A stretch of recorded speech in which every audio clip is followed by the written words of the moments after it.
জিবরাইল আলাইহিসসালামের আগমন বা পথ একটি নির্দিষ্ট দরজা ছিল নবীজির কাছে আসার জন্য। কাবা, হাতেম, হিজর, ইসমাইল এলাকায় অবস্থান করতেন। তখন ফেরেশতা জিবরাইল আলাইহিসসালাম সাধারণত একটি নির্দিষ্ট পথই দিয়েই তিনি আসা যাওয়া করতেন। সেই দরজার নাম হলো বাব ইল জিব্রাইল। এটি কাবা শরীফের পূর্ব উত্তর দিকে অবস্থিত। বর্তমানে এটি মসজিদে হারামে অন্যতম একটি গুরুত্বপূর্ণ প্রবেশ পথ।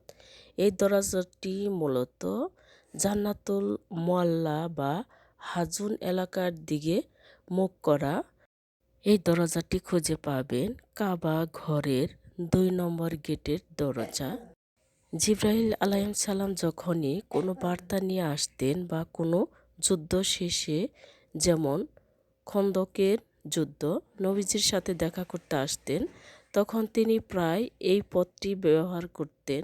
এ কারণেই পরবর্তীকালে এই দরজার নামকরণ করা হয়েছে বাব ই জিব্রাইল।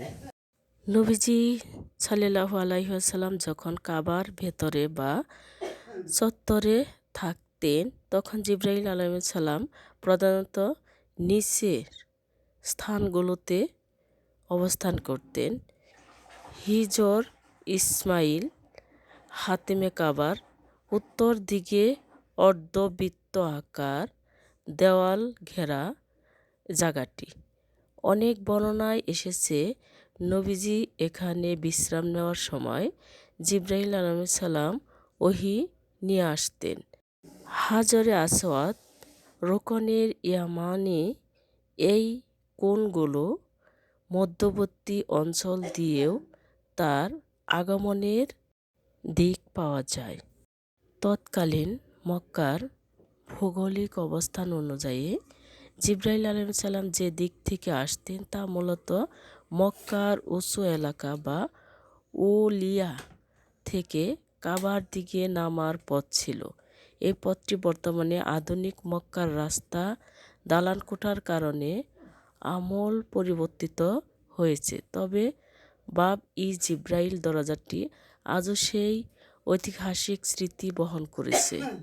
খন্দকের যুদ্ধে বা যুদ্ধ শেষে নবীজি যখন অস্ত্র নামিয়ে গোসল করছিলেন, তখনই জিবরাইল আলাইহিসসালাম এদিকে থেকে ঘোড়ায় চড়ে এসেছিলেন। বনু কুরাইজার অভিযানে নির্দেশ দিয়েছিলেন তখন জিবরাইল আলাইহিসসালাম। এই ঘটনার স্মারক হিসাবে দরজাটি বাবই জিব্রাইল নামে পরিচিত এখনও পর্যন্ত পাওয়া যায়।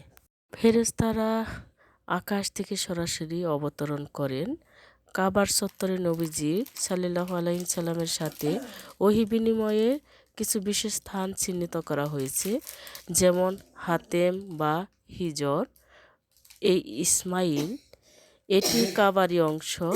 মিরাজ বা ঊর্ধ্বগমনের রাতে জিবরাইল আলাইহিসসালাম এখানেই নবীজিকে ঘুমন্ত অবস্থায় পেয়েছিলেন। এখান থেকে যাত্রা সূচনা হয়েছিল। ওহী আসার সময় নবীজি প্রায় এখানে একাকী ধ্যানমগ্ন থাকতেন। মাকামে জিবরাইল, কাবার দরজার ঠিক নিচেই একটি বিশেষ জায়গা ছিল।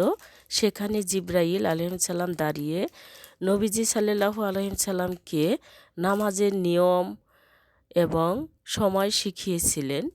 একে আধ্যাত্মিক দিক থেকে ফেরেশতাদের প্রবেশদ্বার হিসাবে গণ্য করা হয়। ফেরেশতারা চতুর্থ আসমান বা বাইতুল মামুর, কাবার ঠিক উপরের আসমানে অবস্থিত ফেরেশতাদের ইবাদতগাহ থেকে সরাসরি লম্বালম্বিভাবে কাবার উপরে নেমে আসেন। বর্তমানে আপনি যদি কাবা শরীফে যান, তবে বাবই জিব্রাইল হিসাবে পরিচিত গেটটি পাবেন সাফা ও মারওয়ার পাহাড়ের মধ্যবর্তী সাই করার স্থানের মাসআ কাছাকাছি।